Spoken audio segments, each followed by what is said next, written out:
Destiny 2 Law. A Man with No Name. Loose Ends. Part 3.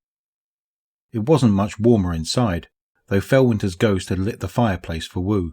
He sat across from the former warlord, both of them in massive Gothic chairs. "Who are you?" Felwinter spoke first. "Your neighbour. I live downstairs. Been trying to get your attention for a month." Wu Ming grinned. "What do you want?" Wu thought about it. "I heard you kill. A necessity of life in this post-collapse existence." "No, I'm talking risen. Final deaths. Gotten real taboo recently. You Iron Lords are changing things." "Who are you? I don't believe you've been honest with me." Felwinter's voice echoed through the chamber. Wu Ming leaned back and rubbed his temples. His hand shook. Felwinter stared, unblinking. Wu had the feeling the Exo would sit, frozen in time, until he said something. "Ghost," Wu Ming beckoned. His only friend in the world materialized out of the air. "Is that supposed to impress me?" Felwinter asked without a shred of irony. "How else would you have survived the climb?" Wu coughed. Ghost shook its head at him. "Let me ask again, then," Wu Ming said, straightening to his full posture in the stupid chair. "Will you break the Iron Decree? Will you kill for real?" "As a warlord, I did many things I'm not proud of. Under the Iron Lords, I adhere to strict rules of engagement," Felwinter said. His voice sounded hollow inside his armoured skin.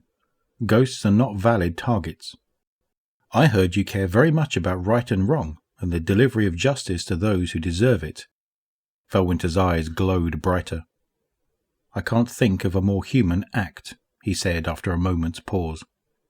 "I don't know that anyone has a right to that, but I believe in revenge with all my heart, and I have a request, knowing that you do what you do."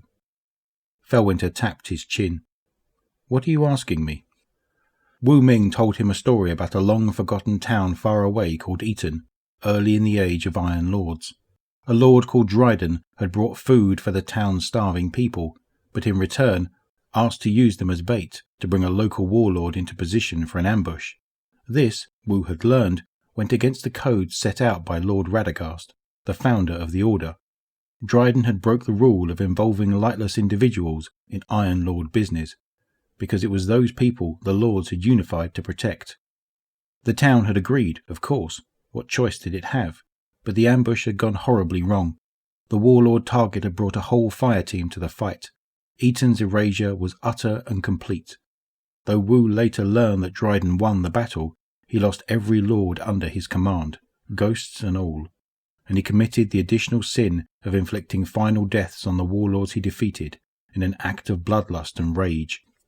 In the intervening years, Wu had learned that Dryden kept this under wraps, and that he and his ghost were now among the most decorated of lords, next to the likes of rising champions like Lord Saladin and Lady Ephrodite themselves.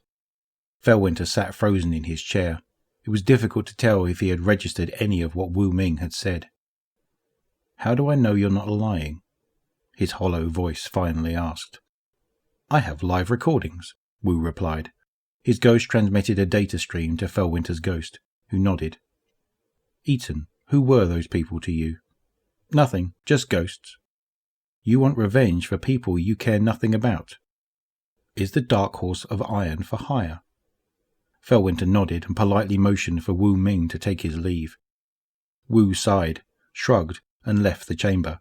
He had a long climb ahead of him. The Exo parted his coat and drew a long bronze shotgun from his side. "What do you think?" his ghost asked.